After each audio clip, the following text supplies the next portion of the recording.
So I'll tell you now, the Western Conference is going to be way more difficult than the Eastern Conference was to predict. Not necessarily at the top, but more towards the last couple of seeds in the Western Conference. Similar to the Eastern Conference, I don't know which two teams I'm doing this video with. I just went random and stopped when I got two West teams, so who knows? This might be the Spurs and the Thunder. That's going to be my guess. So anyway, the top isn't too tough. Number one's Golden State, for the reason of their Golden State, so I don't need to go into any more detail. 2 through 4, I think, is going to be between the Rockets, the Spurs, and the Thunder. As far as what order they're going to be in, that's going to be a little more interesting. The Spurs have two good defensive players. Luckily for them, one of them is elite in Kawhi, and the other one is great in Danny Green. And Popovich is smart enough to where he just kind of figures out ways for his team to be good defensively. So even though he's got Pau Gasol and LaMarcus Aldridge as his two big dudes, some tells me they'll just have a way to figure it out, whether that's force opposing teams to take a whole bunch of mid-range jumpers, or the fact that while Aldridge and Gasol are very good at defending in space, they're not bad rim protectors, and if they have a coach that knows what he's doing, it can just kind of work out. Offensively, they've got enough stuff. Aldridge is going to be able to shoot, Kawhi is Kawhi, Patty Mills is going to shoot, Manu Ginobili should still be able to make his open threes, so they'll be okay. The one thing that could hurt him is that Murray seems he's going to be playing a decent chunk of minutes, and while I think he can be a good player, it might be too early to ask him to do that, but because of Tony Parker's injury, that might be the only option. Although now that I'm seeing some reports, it seems that Tony Parker has been cleared to play and DeJounte Murray is now hurt, so I don't freaking know. But they're the Spurs, they'll figure it out. Houston, I mean, the acquisition of Chris Paul is going to be something, man. You're going to get more just stuff, more playmaking, more James Harden off ball, staggering minutes between those two, all that good stuff. Acquisitions of PJ Tucker and Luke Richard Mbah-a-Moute. I feel like those were moves specifically meant for the Warriors. I don't know if those two are really going to add any wins to the regular season. For the Thunder, I mean, you got Melo and Paul George, man. And two really good offensive players to go next to Westbrook, and Russ can keep doing his thing, and then those two can play off of it. And I think Melo, you're going to see isolations, and Paul George actually ISO'd a decent amount of the time as well, but it'll be good. Them moving off ball and all that good stuff. Between those three teams, how would I pick it? Well, the Chris Paul injury thing, I think, stops me from putting Houston number 2. He played like 60 games this previous season. And he's had multiple seasons throughout his career where he's played around 60 games, so, you know, he could miss 12 to 15 or something. That could hurt him. So maybe I would put Houston like number 3. Because if you force me to pick one, I might think that they're the best team of these three, but that could knock them down. Maybe I'll go San Antonio number 2 because they're the Spurs and they just figure this stuff out. And then I could go OKC number 4. But in terms of the actual wins, I mean, if the Warriors are going to win like 67, 68 games, I could picture the Spurs winning like 60, the Rockets winning 58, and Thunder winning like 57. I think it's that close between those three teams, but I have to pick an order, so there you go. And actually, let me dive into the Thunder a little bit more, because I felt like I gave the Rockets and Spurs a lot of detail there. The reason why I wouldn't think the Thunder are going to win like 65 games or whatever is because it's really hard to win that many games. I mean, I'm picking the Warriors to win about that much, and they've got 2 of the top 5 players in the league. So, it's just difficult to win that many games, you know, so there you go. Now, number 5, I'll probably give that to Minnesota. I don't love the makeup of the team. I think there's going to be some spacing problems. Wiggins likes the ball in his hand. Jeff Teague likes the ball in his hand. Jimmy Butler likes the ball in his hand. And all 3 of those guys have grown into decent three-point shooters. But at their absolute cores, they're still guys who need the ball in their hand. So there's going to be a little bit of push and pull. Is Jeff Teague going to be willing to play off ball? Can I say the same thing for the other guys? Also defensively, Wiggins and Towns, you're relying on them to step up this season. Jeff Teague isn't really good on defense anymore. At one point, he was passable. The spacing with Taj Gibson in there is going to be a little rough sometimes. Gorgie Dang is going to be rough. Didn't really love the Jamal Crawford signing because I'm just not really a fan of Jamal Crawford at this point in his career. Sure, he'll have some big games, but over-dribbling, taking bad shots, not really much of a defender. But I think defensively, they're going to be good enough. Maybe just because of Jimmy Butler and Gibson, and I actually think Towns is going to make a bit of an improvement defensively this season because I just have to assume he's going to do it at some point.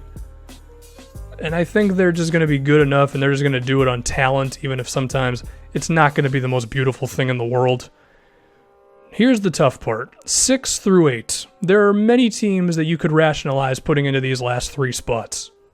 There are the Clippers, who may have lost Chris Paul, but the combination of Teodosic, or Teodosic, or however his last name goes, Sam Decker, Montrezl Harrell, Austin Rivers being legitimately not bad last season, Lou Williams being a gunner. They just got a whole bunch of stuff. Gallinari, who's going to put up some big games for them, and you still got Blake and DeAndre. The Jazz, who are my pick for being the best defensive team in the NBA, although it's going to be rough on offense for them. The Grizzlies, Marc Gasol, Mike Conley, and JaMychal Green, those 3 could still be enough for you. Chandler Parsons' knee being the X factor of this team. Now, James Ennis was actually pretty good for them with his shooting. Shot 37% on about 2 a game. There's Ben McLemore. You're going to be relying on these guys to hit outside shots. If Memphis is going to do it, they're going to grind their way there, as they always do. The Trailblazers, I mean, the Nurkic acquisition, man, once they got him, they were a lot better. Lillard's scoring went up. They were actually pretty decent defensively with Nurkic in there. Nurkic lost a whole lot of weight this offseason, so you would believe that he could still be good defensively, on top of the playmaking he gave them out of the low post, the rebounding, and the scoring out of the low post as well. The Nuggets, I mean, Jokic should make them a great offensive team. Hopefully their defense can just improve enough with Paul Millsap. The Pelicans, I mean, Anthony Davis, DeMarcus Cousins, and how talented those 2 are going to be, and they can provide spacing for each other, and they're probably going to stagger those 2's minutes. The question is just everything else, you know?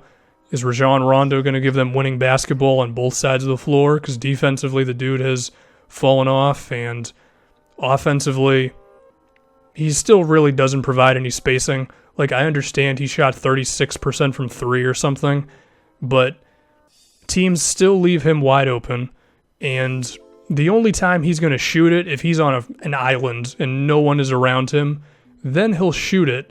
But even then, he's going to make, 1 a game? Like, that's not enough to make a difference. You can still go under every single screen and roll with the guy. He still doesn't put pressure on the defense by getting to the free throw line. But Drew Holiday, on the flip side, is one of the more underrated 2-way point guards in the league, although he does still have some injury concerns in my eyes. And then the question is, are they going to get enough shooting out of Ian Clark, Jordan Crawford, Etuan Moore? Is Dante Cunningham going to play their small forward position? Because with Solomon Hill gone, and they just really don't have a lot of 2-way players on this team. Is the talent around the 2 big dudes enough? And then the other teams we have are the Mavericks, the Kings, the Lakers, the Suns. I don't think those 4 teams are in this conversation. It's tough, man. It's only 3 spots. I think I'm going to go with the Jazz. 1, because I'm a huge Rudy Gobert fan. 2, I'm a huge Derek Favors fan. 3, I'm a huge Cephalosha fan, so I'm biased as hell right now. But I think they're just going to be awesome on defense, and they're going to do enough offensively, whether that means Derek Favors as the roll man, and then Gobert chilling at the baseline and then dump off passes, or Rodney Hood coming across a million screens to get open shots, Joe Ingles providing spacing, Ricky Rubio with the ball in his hands, because when the ball's in Ricky Rubio's hands, he's a productive offensive player. I mean, from his Minnesota days, whenever he was in the game, the T-Wolves were a better offensive team, even if he's not really threatening with his jump shot. Next, I'm going to go Denver, because they're going to be great offensively. Jokic with just a whole lot of shooting around him, you know. Gary Harris, Jameer Nelson, Darrell Arthur, Juancho Hernan-Gomez, Wilson Chandler, if he actually wants to be in Denver still, and then Millsap. Now, Millsap is a question just in the sense of, is his three-point shot going to be there? But in terms of everything else, I mean, the mid-range, the cutting, the being a ball handler himself with Jokic. I mean, if they're going to be that good offensively, and then I think if Millsap is just going to help them enough defensively, I think they just kind of squeak in there. So for the final spot, I don't think the Clippers are going to be good enough on defense. I mean, I love Patrick Beverley and I love DeAndre Jordan, but outside of those two, I'm not seeing a whole lot of defenders on this team. I think the Grizzlies have a pretty significant talent drop-off after their top two guys, and I just can't bank on Chandler Parsons being healthy, and I just don't think they're going to have enough stuff outside of Gasol and Conley. It's really between the Pelicans and the Trailblazers, man. I saw the Blazers go to another level with Nurkic, and the Pelicans just have so much talent in the front court, and they might have just enough on everything else. This isn't easy, man. I think I'm going to go with Portland. And the reason being, I mean, their net rating improved by like 7 points once they acquired Yusuf Nurkic, whereas the Pelicans' net rating improved by about 2 points. And I don't want to just be a prisoner of numbers and nothing else, but just how much versatility and defense that Nurkic added to Portland, to where they didn't just have to be a one-dimensional offensive team, where it's just give it to Lillard or give it to McCollum, but they could use Nurkic in the low post. And of course what he did for them defensively, I just have to pick him and them just a little bit over Anthony Davis and DeMarcus Cousins. And of course a big reason for this is I just don't think the Pelicans have enough two-way talent around those two. You know, you got guys who can either shoot threes but not play defense, like Etuan Moore, Ian Clark, potentially Jordan Crawford if his offense is legit. And then you have guys who are more defenders who don't do much offensively, which is like Dante Cunningham. And then you got Rajon Rondo, who doesn't entirely go in either one of those categories. Now, that doesn't mean I think this is going to be some drastic difference between them. I think it's going to be very close. But, you know, if Portland wins 48 games, then maybe the Pelicans win like 46 or something. It's close, man. It's not easy. There's a lot of really good teams at the bottom of the Western Conference. But that's going to do it. So ultimately, what is my playoffs? It's Golden State. Did I put San Antonio number 2? I believe I did. Houston, OKC, Minnesota, and then Utah, Denver, and the Blazers. And if you ask me tomorrow, I might give you a completely different answer on those last 3 teams. So there you go.